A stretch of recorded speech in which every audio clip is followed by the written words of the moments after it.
Hi guys, good evening. মই ভাস্কৰ ৰাজক আৰু আজি আমি পঢ়িলো কি ৰাতিপুৱা অনুশীলনী 1.2 1.2 টো আমাৰ খতম হৈ গৈছে হয়নে বাৰু এতিয়া আমি কি কৰিম অনুশীলনী 1.32 আচ্ছা বিফোৰ স্টাৰ্টিং দিস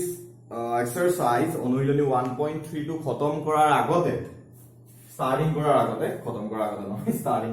খতমটো পিছত হ'ব না ষ্টাৰ্টিংটো কৰিবলৈ দিয়া ওকে সো ষ্টাৰ্টিং কৰাৰ আগতে কি হ'ব আমি দুটামান কথা জানিব লাগিব কি কথা জানিব লাগিব প্ৰথম কথা হল সহমৌলিক কি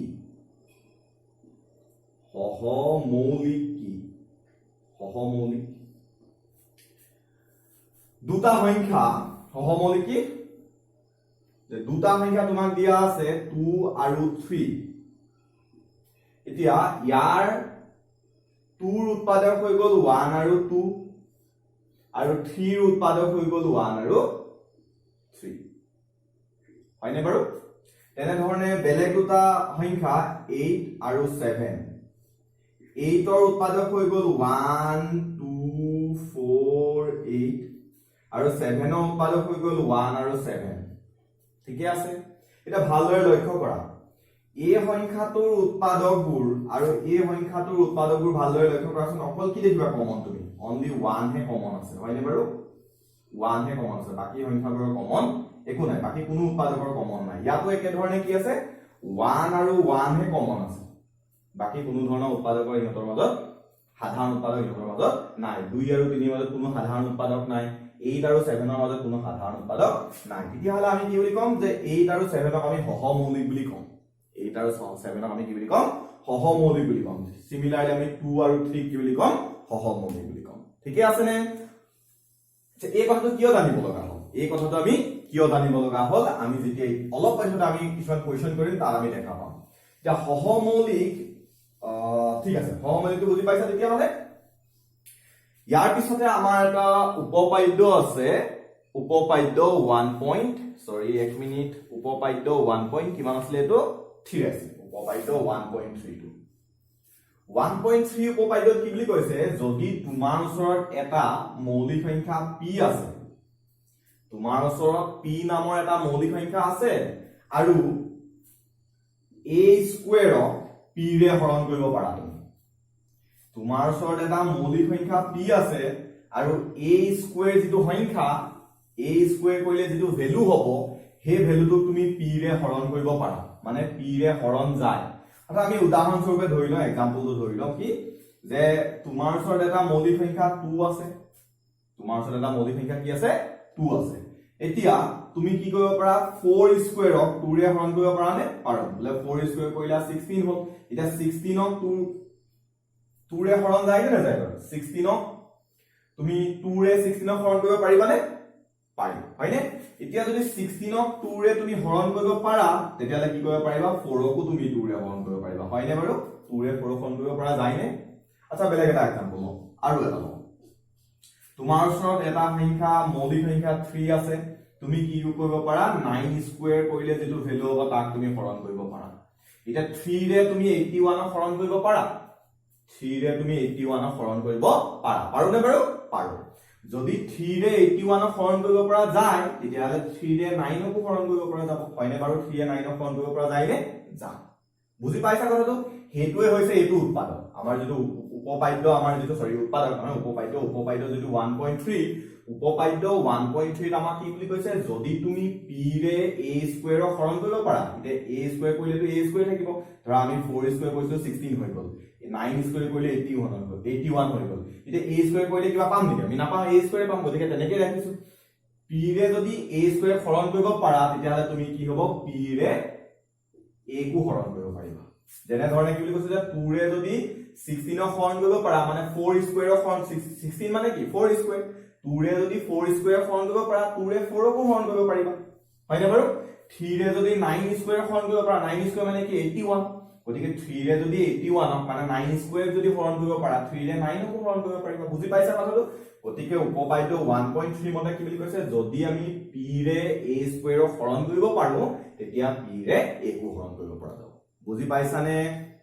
ঠিকে আছে গুড আৰু এটা কনসেপ্ট লাগিব এই এক্সাৰসাইজটো আমাৰ স্টাৰ্ট কৰাৰ আগতে আৰু এটা কনসেপ্ট লাগিব এই কনসেপ্টটো কি আচ্ছা এই এক্সাৰসাইজটো বহুত বেছি ইম্পৰ্টেন্ট এটো অনুশীলনী বহুত বেছি ইম্পৰ্টেন্ট তোমালোকৰ এক্সামত ইয়াৰ পৰা কোৱেশ্চন অহাটো একদম 100% চিয়ৰ থাকে 100% চিয়ৰ থাকে এটো আহে আৰু ইয়াৰ পৰা কোৱেশ্চন এটা গতিকে আমি খুব গুৰুত্ব সহকাৰে ল'ব লাগিব এটো এক্সাৰসাইজ আচ্ছা দ্বিতীয়টো টপিক কি তৃতীয় থাৰ্ড কি কথা জানিব লাগিব এটা পৰিমেয় সংখ্যা যেতিয়া আমি লিখো আমি ধৰি ললো পৰিমেয় সংখ্যা কি যে p/q আকাৰৰ যিবোৰ সংখ্যা লিখিব পাৰি সেই সংখ্যাবোৰক আমি কি বুলি কওঁ পৰিমেয় সংখ্যা বুলি কওঁ হয়নে বাৰু p/q আকাৰৰ যিবোৰ সংখ্যা আমি লিখিব পাৰো সেই সংখ্যাবোৰক আমি কি বুলি কওঁ পৰিমেয় সংখ্যা উদাহৰণস্বৰূপে আমি ললো 2/3 এটা পৰিমেয় সংখ্যা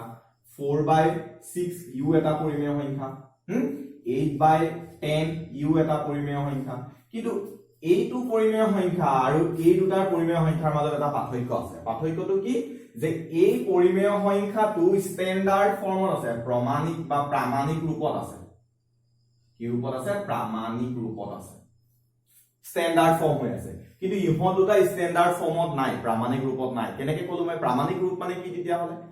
এতিয়া চোৱা 2 আৰু 3 দুয়োটাৰে সাধাৰণ উৎপাদক কি আছে অনলি 1 আছে হয়নে বাৰু আমি যদি 2 আৰু 3 2 যদি তুমি লিখা 2 * 1 হ'ব 3 যদি লিখা তুমি 3 * 1 হ'ব ইহঁতৰ মাজত অনলি সাধাৰণ কমন উৎপাদক কি আছে 1 আছে বেলেগ আৰু উৎপাদক কমন উৎপাদক নাই কিন্তু 8/10 যদি লম 8/10 যদি লম আমাৰ কি হ'ব 8ক আমি 2 * 2 বুলি লিখিব পাৰো ইয়াক আমি 2 * 5 বুলি লিখিব পাৰো গতিকে 1ৰ বাহিৰেও বেলেগ উৎপাদক এটা আছে 2 1ৰ বাহিৰেও বেলেগ এটা উৎপাদক আছে গতিকে ই ষ্টেণ্ডাৰ্ড ফৰ্মত নাই বুজি পাইছা কথাটো এটো হৈ গল আমাৰ ষ্টেণ্ডাৰ্ড ফৰ্ম যদি ষ্টেণ্ডাৰ্ড ফৰ্ম হয় তেতিয়া হলে p আৰু q সদায় সহমৌলিক হ'ব যদি ষ্টেণ্ডাৰ্ড ফৰ্ম হয় তেতিয়া হলে কি হ'ব p আৰু q সদায় সহমৌলিক হ'ব যদি তোমাৰ পৰিমেয় সংখ্যাটো দিয়া থাকে পৰিমেয় সংখ্যাটো যদি তুমি p আৰু q সহমৌলিক দেখা তেতিয়া হলে ক'ব পাৰিবা যে কি এটা কি প্ৰামাণিক ৰূপ আছে বুজি পোৱা সুবিধা হৈছে ষ্টেণ্ডাৰ্ড ফৰ্ম আছে ঠিকে আছে নে এতিয়া আমি এই কনসেপ্টটো ব্যৱহাৰ কৰিম ওকে এক্সাৰসাইজটো লেতা আৰু কথা নাপাতো আৰু এই টপিক এটা আমি জানিবলগীয়া আছিল যি সকলে আগৰে পৰা জানা ধুনিয়া আৰু যি সকলে এতিয়া বুজি পাইছা আৰু ধুনিয়া ঠিক আছে ওকে অনুশীলনী 1.3 কি কৈছে আমাক কোৱেশ্চন নম্বৰ 1 টোত আমাক কি কৈছে √5ক দেখুৱা যে √5 অপৰিমেয় আমাৰ দেখুৱাব কৈছে যে √5 টো অপৰিমেয় বুলি দেখাব কৈছে আমি যেতিয়া প্ৰথম দিনা আমি কি কৈছো যে √5 টো অপৰিমেয় বুলি পঢ়ি আহিছিলো হয়নে বাৰু এতিয়া আমাক দেখাব কৈছে যে ই অপৰিমেয় কেনেকৈ অপৰিমেয় হয় কেনেকৈ হয় আমি দেখাব লাগে ঠিক আছে আচ্ছা আমি চেক কৰিব দিলে ভিডিওটো চলি আছে নে বাৰু ধুনিয়া চলি আছে ওকে ধুনিয়া চলি আছে আচ্ছা এতিয়া আমি কি কৰো ধৰি লওঁ যে ধৰা হল √5 পৰিমেয় আমি ধৰি লওঁ যে আমাক কৈছে যে √5 টো অপৰিমেয় বুলি দেখুৱা আমি ধৰি লৈছো √5 টো পৰিমেয় ঠিক আছে আমি পিছত দেখাম যে আমি ধৰি লোৱা কথাটো ভুল বুলি পিছত দেখাম ওকে হেতু কামকে কৰো আমি √5 টো পৰিমেয় বুলি ধৰি লৈছো যদি √5 টো পৰিমেয় হয় তেন্তে তুমি √5ক কেনেকৈ লিখিব পাৰিবা √5 যদি পৰিমেয় সংখ্যা তেতিয়া হলে তুমি তাক এনেকৈ লিখিব পাৰিবা a/b হিচাপে বা a/b বুলি লিখি তোমালোকে p/q বুলি লিখিব পাৰা আমি p/q লিখি আহিছো হয়নে বাৰু তোমালোকে ইচ্ছা কৰিলে p/q বুলি লিখিব পাৰা কিন্তু তোমালোকৰ কিতাপবোৰত a/b বুলি আছে গতিকে মই a/b বুলি ব্যৱহাৰ কৰো p/q ব্যৱহাৰ কৰিলেও 100% কাৰেক্ট হ'ব okay so this is a/b তুমি যদি √5 টো পৰিমেয় সংখ্যা বুলি ক'ব পাৰিছা পৰিমেয় সংখ্যা বুলি ধৰি লৈছো √5 টো যদি পৰিমেয় সংখ্যা হয় তাহলে পৰিমেয় সংখ্যাটো কেনেকুৱা ফৰ্মত থাকে কেনেকুৱা আকাৰ থাকে a/b আকাৰ থাকে তাহলে √5 টো a/b আকাৰত থাকিব য'ত a আৰু b সহমৌলিক এতিয়া সহমৌলিক কথাটো বুজি পাইছানে মানে এইটো ষ্টেণ্ডাৰ্ড ফৰ্ম ইহঁতৰ মাজত কমন উৎপাদক কি আছে অকল 1 আছে 1ৰ বাহিৰে বেলেগ আৰু উৎপাদক একো নাই a আৰু b ৰ সাধাৰণ উৎপাদক 1ৰ বাহিৰে বেলেগ আৰু একো নাই ঠিক আছে a আৰু b সহমৌলিক মানে ষ্টেণ্ডাৰ্ড ফৰ্ম আছে এতিয়া আমি কি কৰিলো পূৰণ কৰিলো বৰ্গ পূৰণ কৰিলে b এ √5 এ পূৰণ হৈ যাব গতিকে √5b ইকুৱেল a হৈ যাব হয়নে বাৰু এফালে b টো হৰণ হৈ আছে এফালে আহিলে পূৰণ হৈ গল এতিয়া আমি দুয়োটা সাইডে স্কয়াৰ কৰি দিও দুইটা সাইডে কি কৰি দিও স্কয়াৰ কৰি দিও দুয়ো সাইডে বৰ্গ কৰি পাও লিখি দিব পাৰা তোমালোকে ইচ্ছা কৰিলে দুয়ো সাইডে বৰ্গ কৰা হ'ল নেক্সট কি হ'ব √5 ক যদি স্কয়াৰ কৰা 5 হৈ গল আৰু b ক স্কয়াৰ কৰিলা b স্কয়াৰ হৈ গল পাইনে √5 ক স্কয়াৰ কৰি দিলো 5 b ক স্কয়াৰ কৰিলো b স্কয়াৰ আৰু a ক স্কয়াৰ কৰিলা তেনেকৈ থাকিব এতিয়া কথা এটা চোৱা তোমালোকে যদি এটা সংখ্যা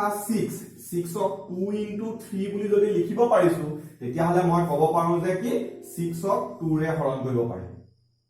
6 ক 2 ৰে হৰণ কৰিব পাৰি একে ধৰণে ক'ব পাৰো যে 3 ও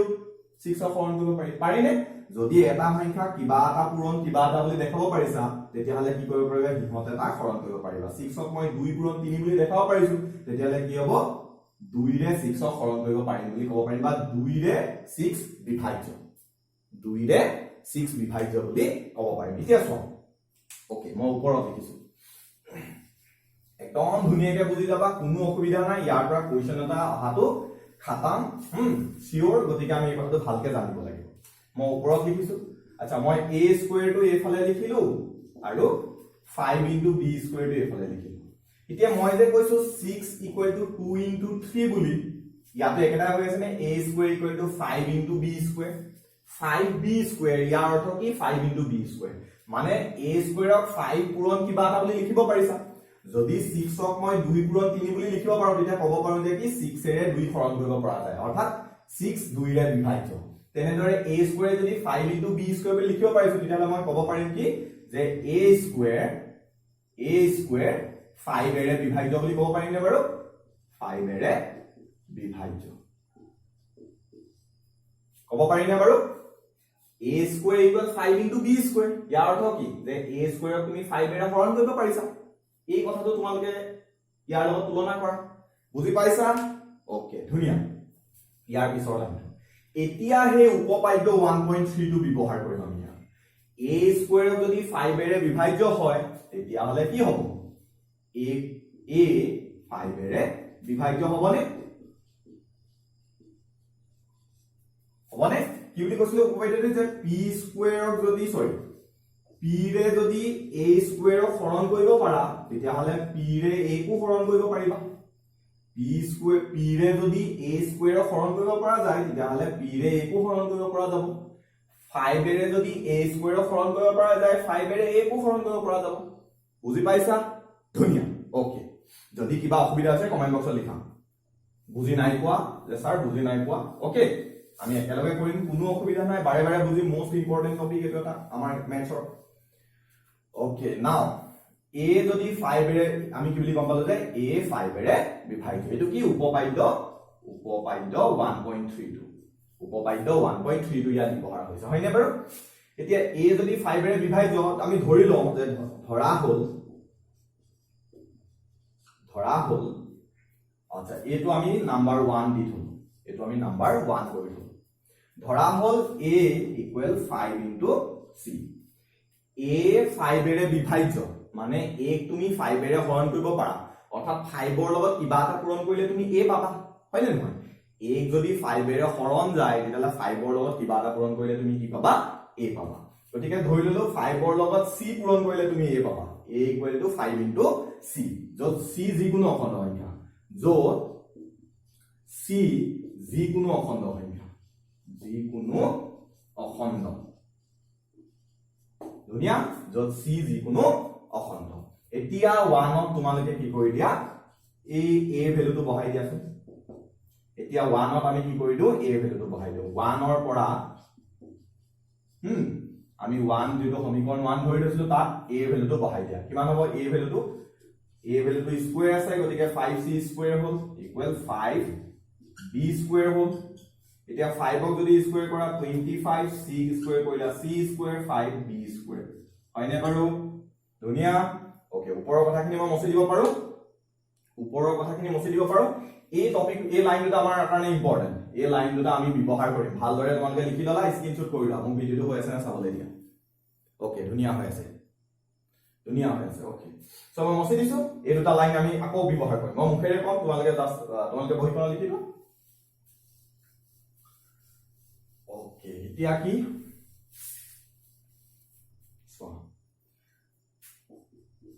ওকে ইনটু ইয়াত খতম হৈ গৈছে চেঞ্জ কৰি লবলৈ দিয়া ওকে সো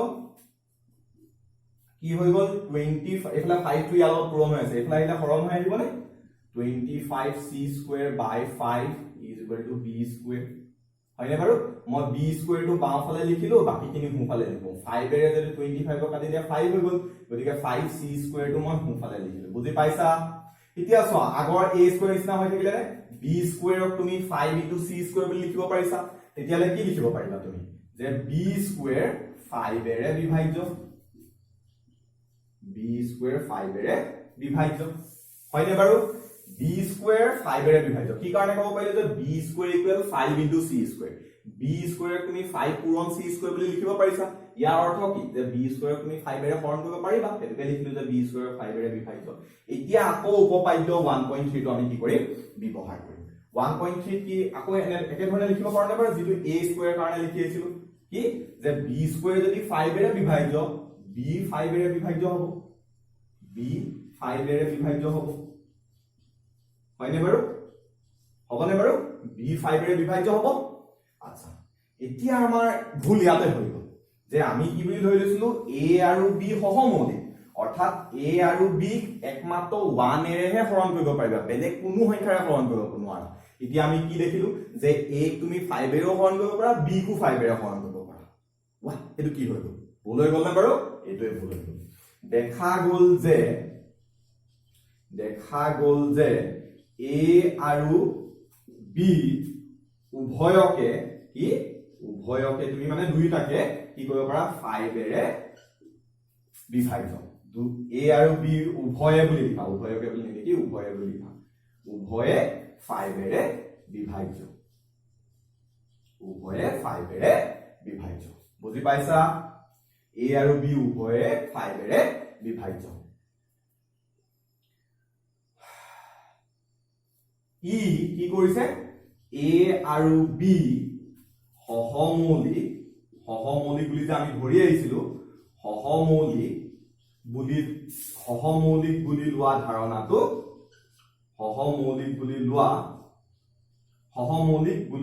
ধাৰণাটো বিৰোধিতা কৰিছে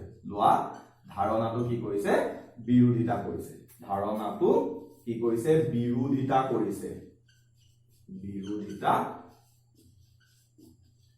কৰিছে নে বাৰু a আৰু b সহমৌলিক বুলি লৈছিলো a কিটা 5 এৰে হৰণ কৰিব পাৰিছা b কো 5 এৰে হৰণ কৰিব পাৰিছা তেতিয়ালে কেনেকৈ হ'ব a আৰু b সহমৌলিক নহয় অৰ্থাৎ আমি ধৰি লোৱা ধাৰণাটো ভুল যে আমি √5 যে পৰিমেয় বুলি যে ধৰি লৈছিলো ধাৰণাটো ভুল হ'ব লাগিব হয়নে নহয় অৰ্থাৎ আমি √5 পৰিমেয় বুলি ধৰি লোৱা ধাৰণাটো ভুল এবলি লিখা অৰ্থাৎ √5 পৰিমেয় বুলি লোৱা ধাৰণাটো ভুল গতিকে কি হ'ব গতিকে √5 অপৰিমেয় বস এই কথাটো লিখি দিলে তোমালোকৰ কাম হৈ গল বুজি পাইছা এবাৰ ভালদৰে চাই লোৱা ওকে ধুনিয়া সো বৰ্তমান মই মছলা বলৈ দিয়া আমি ইয়াৰ পিছৰ কোৱেশ্চনটো যাওঁ পিছৰ কোৱেশ্চনটো পঢ়া তোমালোকে কি আছে পিছৰ কোৱেশ্চনটো কোৱেশ্চন নম্বৰ 2 হয়নে বাৰু কোৱেশ্চন নম্বৰ 2 আমাক কি দিছে কোৱেশ্চন নম্বৰ 2 কি দিছে আমাক পঢ়া ৰৈ নাথাকিবা পঢ়া কি দিছে দেখুৱা যে 3 + 2√5 অপৰিমেয় আচ্ছা এতিয়া একে ধৰণে আমি যেনেকৈ √5 ক অপৰিমেয় দেখালো √2 তুমি অপৰিমেয় দেখাব পাৰিবা √3 তুমি অপৰিমেয় দেখাব পাৰিবা √7 ক দেখাব পাৰিবা √6 ক দেখাব পাৰিবা এইবোৰ তোমালোকে কি দেখাব পাৰিবা অপৰিমেয় বুলি দেখাব পাৰিবা এতিয়া যি ধৰণে কৈছে একে ধৰণে তোমালোকৰ √2 আৰু √3 কাৰণে উদাহৰণত কৰি দিয়া আছে যদি কিবা অসুবিধা হয় √2 আৰু √3 যদি কিবা বুজি পোৱা অসুবিধা হয় কমেন্ট বক্সত লিখিবা মই এই দুটাও তোমালোকক কৰাই দিম কিন্তু ইম্পৰ্টেন্ট বস্তু গতিকে প্ৰেক্টিস কৰিবা ঠিক আছে ঘৰ প্ৰেক্টিস কৰিবা ঠিক আছে যদি কিবা অসুবিধা হয় লিখিবা একো নাই কমেন্ট বক্সত লিখিবা যে যিকোনো অসুবিধা তোমালোকে লিখিব পাৰা অংকৰ লগত মেথছৰ লগত জড়িত যিকোনো অসুবিধা তোমালোকে কমেন্ট বক্সত লিখা আমি একেলগে কি কৰিম সমাধান কৰিম একো নাই ঠিক আছে কোৱেশ্চন নম্বৰ 2 কোৱেশ্চন নম্বৰ 2 আমাক কি দেখাব গৈছে যে 3 + 2√5 অপৰিমেয় বুলি দেখাব গৈছে গতিকে অপৰিমেয় বুলি দেখাব গৈছে যেনেকৈ আমি পৰিমেয় বুলি ধৰি লৈছিলো ইয়াকো পৰিমেয় বুলি ধৰি লও যে ধৰা হল কি 3 + 2√5 পৰিমেয় 3 + 2√5 পৰিমেয় ঠিক আছে ধুনিয়া বুজি পাইছা পৰিমেয় পৰিমেয় বুলি ধৰি ললো কিন্তু হি কি হ'ব পৰিমেয় তেন্তে কি লিখিব পাৰিবা তুমি তেন্তে কি লিখিব পাৰিবা 3 + 2√5 কেনেকুৱা হ'ব ই যদি এটা পৰিমেয় সংখ্যা হয় তেলে তুমি তা কেনেকৈ লিখিব পাৰা a/b আকাৰত লিখিব পাৰা য'ত a আৰু b সহমৌলিক 3 + 2√5 আমি পৰিমেয় বুলি ধৰি ললো গতিকে আমি ক'ব পাৰিম যে কি 3 + 2√5 a/b আকাৰত আছে পৰিমেয় সংখ্যা গতিকে a/b আকাৰত থাকিবই লাগিব য'ত a আৰু b কি সংখ্যা সহমৌলিক মানে কি যে মাত্ৰ 1 হে ইহঁতৰ সাধাৰণ উৎপাদক বেলেগ আৰু কোনো সাধাৰণ উৎপাদক নাই ওকে ইয়াক যদি আমি কি কৰো ইয়াৰ পূৰণ নকৰো আমি কি কৰো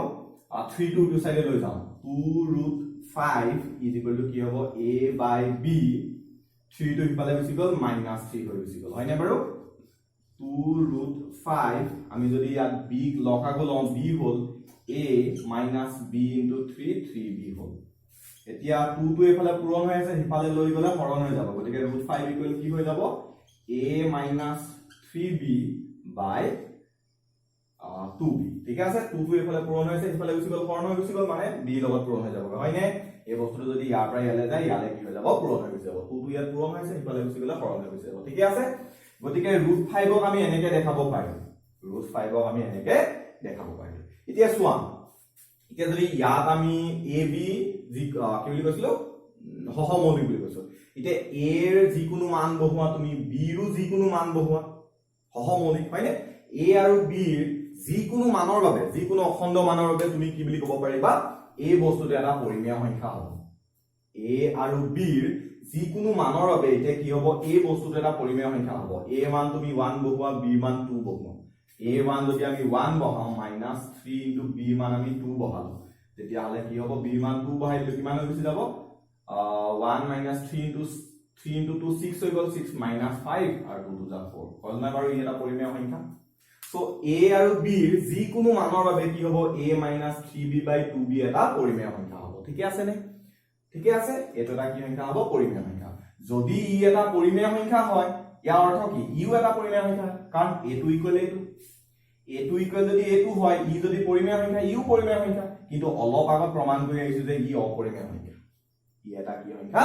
অপৰিমেয় সংখ্যা গতিকে আমি কেনে ধৰণে ভাষা লিখিব লাগিব আমি যে লিখিছিলো এই যে ধৰি লৈছিলো কথাটো এই ধৰি লোৱা কথাটো ভুল বুলি আমি আকৌ একেখিনি কথাকে লিখিম একেবাৰে সহজ তো ইয়াৰ তলত আমি কি লিখিম এতিয়া a আৰু b ৰ যিকোনো মানৰ বাবে একচুয়ালি কিতাপত কেনেকৈ লিখিছে তোমালোকৰ ল্যাঙ্গুৱেজটো এখন চাব পাৰা তোমালোকৰ উদাহৰণ 11ত এনে কিছুমান উদাহৰণ 11 উদাহৰণ 10ত তোমালোকক দিয়া আছে যে a b ৰ যিকোনো অখণ্ড সংখ্যাৰ বাবে কি হ'ব এনে ধৰণৰ কথা এনে ধৰণে কি কোৱা আছে উদাহৰণ তোমালোকে 10 আৰু উদাহৰণ 11 যদি পঢ়া কোৱেশ্চন নাম্বাৰ 2 and 3 একেবাৰে ইজি গতিকে উদাহৰণ 10 and 11 টো তোমালোকে কৰিবা গতিকে a আৰু b ৰ যিকোনো অখণ্ড মানৰ বাবে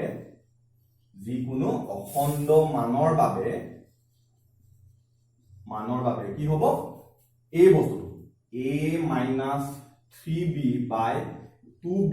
এটা কি হ'ব পৰিমেয় সংখ্যা যিয়ে কি কৰিছে যিয়ে √5 অপৰিমেয় √5 যে অপৰিমেয় এই কথা বিৰোধিতা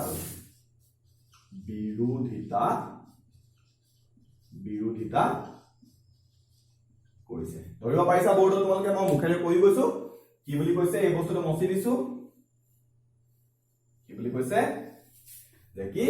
a আৰু b ৰ যিকোনো মান যদি আমি ইয়াত বহাও যিকোনো অখণ্ড সংখ্যা যদি বহাও তেতিয়া হলে কি হ'ব a - 3b / 2b যিয়ে নবহোৱা লাগে আমি a ৰ জায়গাত 1 বহাইছিলো b ৰ জায়গাত 2 বহাইছিলো তেতিয়া -5/4 পালগে ই এটা পৰিমেয় সংখ্যা হয়নে বাৰু গতিকে a - 3b / 2b এটা কি হ'ব পৰিমেয় সংখ্যা হ'ব এটা পৰিমেয় হ'ব যিয়ে কি কৰিছে √5 অপৰিমেয় অলপ আগত আমি প্ৰমাণ কৰিছো √5 অপৰিমেয় √5 যে অপৰিমেয় এই কথা কি কৰিছে বিৰোধিতা কৰিছে √5 টো পৰিমেয় হ'ব নোৱাৰে অপৰিমেয় গতিকে আমি অৰ্থাৎ আমাৰ কি আমাৰ ধাৰণাটো ভুল গতিকে দি আছে যে আমি আমাৰ যেটো ধাৰণা আছিল আমি যেটো ধৰি লৈছিল এই কথাটাৰ ভুল হয়নে বাৰু অৰ্থাৎ √5 পৰিমেয় বুলি ধৰি লোৱা ধাৰণাটো ভুল অৰ্থাৎ √5 পৰিমেয় বুলি ধৰি লোৱা ধাৰণাটো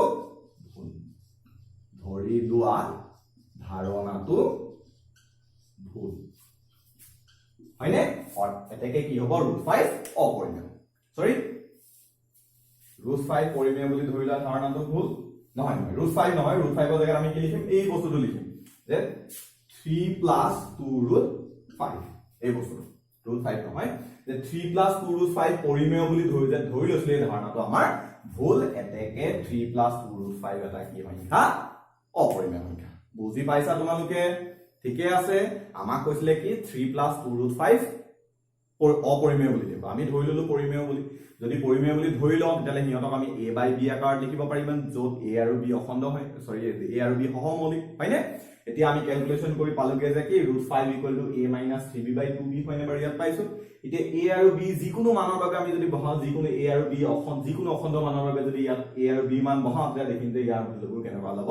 পৰিমেয় সংখ্যা হ'ব যদি পৰিমেয় সংখ্যা হয় তেতিয়ালে √5 ও পৰিমেয় সংখ্যা হ'ব লাগিব কাৰণ √5 = 2 হয়নে নহয় কিন্তু √5 পৰিমেয় সংখ্যা নহয় এই কথাটো যে √5 যে অপৰিমেয় ই বিৰোধিতা কৰিছে কাৰণ ই পৰিমেয় সংখ্যা হৈ গ'ল গতিকে কি হ'ব আমি যেটো ধৰি লৈছিলো আমাৰ যেটো এজাম্পশনছ আছিল যে 3 + 2√5 পৰিমেয় বুলি ধৰি লোৱা ধাৰণাটো ভুল এতেকে 3 + 2√5 এটা অপৰিমেয় সংখ্যা ঠিকে আছে বুজি পাইছা ধুনিয়া তোমালোকে এবাৰ ভালদৰে স্ক্ৰিনশ্বট কৰি লোৱা কথাবোৰ ভালদৰে চোৱা ওকে নেক্সট কোৱেশ্চন সময় হৈ গৈছে আমাৰ নেক্সট কোৱেশ্চন আমি এটো যদি এক্সাৰসাইজ আজি কমপ্লিট কৰিব পাৰো বহুত ভাল কথা হ'ব কোৱেশ্চন নম্বৰ 312 কোৱেশ্চন নম্বৰ 312 আমাক দেখাব কৈছে কি 1/√2 এটা অপৰিমেয় বুলি দেখুৱা যে দেখুৱা যে তলৰ সংখ্যাবোৰ অপৰিমেয় একে ধৰণে এতিয়া যেনে ধৰণে কৈলো তেনেকৈ কৰিম যে ধৰা হল 1/√2 এটা পৰিমেয় সংখ্যা বুলি ধৰিলো ঠিকে আছে এতেকে বা 10 তে কি লিখিব পাৰিবা 1/√2 কি হ'ব a/b হ'ব মানে 1/√2 টো যদি এটা পৰিমেয় সংখ্যা তেতিয়ালে কি a/b আকাৰত আছে 1/√2 a/b হ'ব য'ত a আৰু b কি সংখ্যা সহমৌলিক a আৰু b কি সংখ্যা সহমৌলিক কো-প্ৰাইমছ ওকে এতিয়া আমি কি কৰো বৰ্গমূল কৰো √2 * a √2 * a হৈ গ'ল এটো পূৰণ কৰিলো b * 1 b হৈ গ'ল হয়নে বাৰু ইয়াৰ পৰা √2 কি হ'ব b/a হৈ যাব √2 কি সৰি √2 কি হৈ যাব b/a হৈ যাব এতিয়া একে ধৰণে এতিয়া আমি আগৰটো যেনেকৈ লিখিছিলে এতিয়া কি এতিয়া a আৰু b ৰ যিকোনো অখণ্ড সংখ্যাৰ বাবে কি হ'ব a আৰু b ৰ যিকোনো অখণ্ড মানৰ বাবে কি হ'ব b/a এটা পৰিমেয় সংখ্যা হ'ব a আৰু b যিকোনো মান বহাই দিয়াছোন ইয়াত 1 বহোৱা ইয়াত 2 বহোৱা 1/2 হ'ব হয়নে সৰি ইয়াত উল্টা হৈ গলে 2/1 হৈ যাব যদি তুমি 3 a ভ্যালু যদি তুমি a ভ্যালু তুমি 3 ললা b ভ্যালু তুমি 2 ললা তেতিয়া হলে কি হৈ যাব 2/3 হৈ যাব হয়নে 2/3 এটা পৰিমেয় সংখ্যা 2/3 এটা পৰিমেয় সংখ্যা গতিকে কি কিন্তু এতিয়া a আৰু b যিকোনো অখণ্ড মানৰ বাবে b/a কি হ'ব এটা পৰিমেয় সংখ্যা হ'ব যিয়ে √2 কি সংখ্যা অপৰিমেয় সংখ্যা √2 অপৰিমেয় এই কথাটো বিৰোধিতা কৈছে আগতে ইয়াৰ আগৰ কৈছিলো যি ধৰণে লিখিছিলে একেদৰে লিখিম যে এতিয়া a আৰু b ৰ যিকোনো অখণ্ড মানৰ বাবে b/a এটা পৰিমেয় সংখ্যা যিয়ে √2 অপৰিমেয় এই কথাটো কি কৰিছে বিৰোধিতা কৰিছে গতিকে আমি ধৰি লোৱা ধাৰণাটো ভুল হয়নে বাৰু আমি যে ধৰি লৈছিলো 1/√2 টো পৰিমেয় সংখ্যা বুলি এই ধাৰণাটো আমাৰ ভুল এটাকে 1/√2 এটা কি সংখ্যা অপৰিমেয় সংখ্যা ক্লিয়াৰ হৈছে বুজি পাইছা ওকে নেক্সট কোৱেশ্চন ঠিক আছে তোমালোকে যদি বুজি নাই পাও কমেন্ট বক্সত লিখিবা যে স্যাৰ বুজি নাই পাও কমেন্ট বক্সত লিখিবা কোনো অসুবিধা নাই আমি একেলগে সমাধান কৰিম আচ্ছা এটা কাম কৰা নেক্সট কোৱেশ্চন এটা তোমালোকে হোমৱৰ্ক কৰা আৰু মোক কোৱা যে বুজি পাইছা নে নাই নেক্সট কোৱেশ্চন এটা তোমালোকে কি কৰা হোমৱৰ্ক কৰা আৰু মোক কোৱা যে স্যাৰ বুজি পাইছো বুজি নাই পোৱা তেতিয়া মই তোমালোকক মই গম পাই যাম ঠিক আছে তোমালোকে কি কৰা question number 3 2 2 and 3 to homework কৰা আৰু হোমৱৰ্ক কৰি মোক কমেন্ট বক্সত কোৱা যে পাৰিলা নে নোৱাৰিলা যদি নোৱাৰিলা কমেন্ট বক্সত লিখা আমি আকৌ অধ্যয়ন কৰিম ঠিক আছে আকৌ এইখিনি কথা ডিসকাস কৰিম ওকে হৈ যাব দিয়া আজিলে তোমালোকে হোমৱৰ্কটো কৰা কিবা যদি অসুবিধা হয় কৈছো বাৰে বাৰে একে আহে কমেন্ট বক্সত লিখা ওকে অহা কাইলৈ মৰ্নিং আমি আকৌ লগ পাম কাইলৈ আমি কি কৰিম আকৌ 7.2 অনুশীলনীলৈ যাম অ'কে ঠিক আছে বাই বাই